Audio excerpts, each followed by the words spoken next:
দয়াল, যেদিন আমার প্রাণান্তকাল আসিবে, যেদিন এই দেহ থেকে প্রাণ পাখি বের হয়ে চলে যাবে, যেদিন ভাই বন্ধু আত্মীয় স্বজন পাড়া প্রতিবেশী কেউ সঙ্গের সাথী হবে না, সেদিন দয়াল তুমি আমার একমাত্র বান্ধব হইও। ও দয়াল, সেদিন বান্ধব হইয়া যেদিন আমি বব নদীর কিনারায় দাঁড়াবো,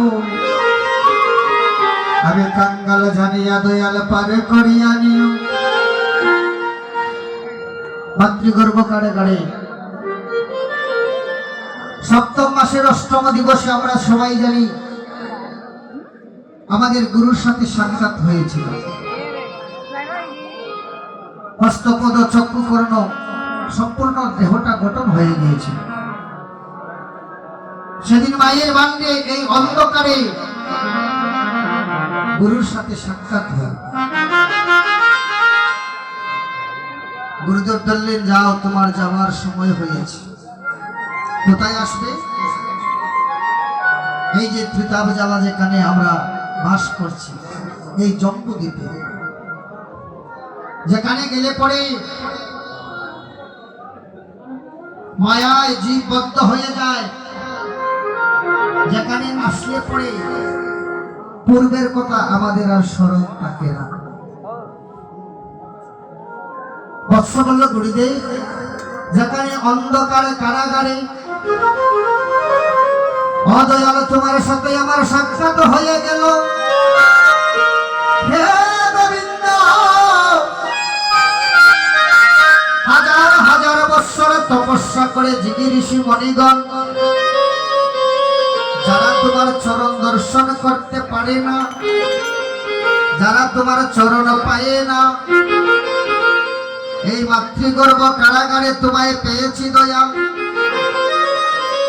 আমি কিছুতেই তোমাকে ছেড়ে যাব না।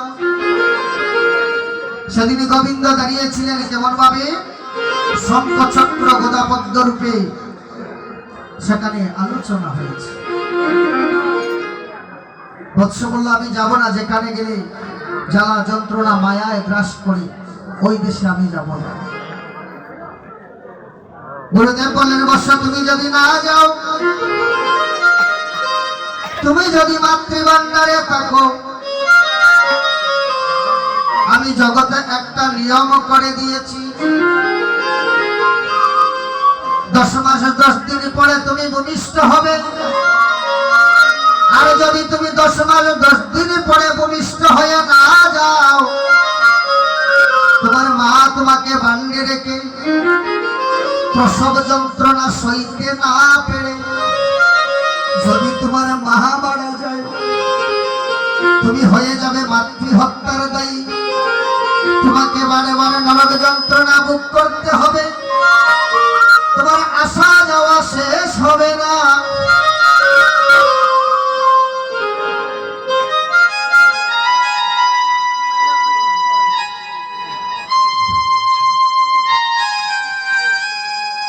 তোমার আসা যাওয়া শেষ হবে না, আসতে হবে আর যেতে হবে।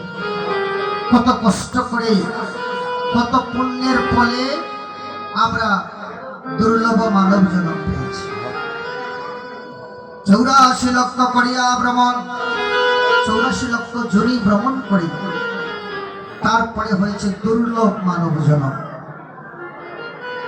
সবার উপরে স্থান দিয়েছে যে মানুষের উপরে কেউ নাই, এই মনুষ্য দেহ আমরা পেয়েছি। গুরুদেবের বলে গুরুর কৃপায়। কিন্তু যখন আমরা এই সংসারে আসলাম, এই সংসারে মায়ায় জালে যখন বন্দী হয়ে গেলাম, গুরুদেবের কাছে যে কথা দিয়েছিলাম সেই কথা আমরা ভুলে গেলাম।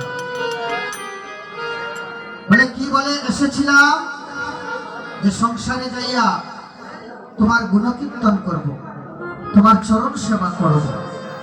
কিন্তু আসার পরে এই যে আমাদের মায়ায় গ্রাস করো, মায়ায় বন্দী হয়ে গুরুর কথা বলে গিয়েছে। কেহ বলে বাড়ি দাও, বাড়ি দাও, ধন দাও, ধন দাও, সুন্দর নারী দাও, টাকা দাও, পয়সা দাও, দাও আর দাও, চাওয়ার শেষ নাই।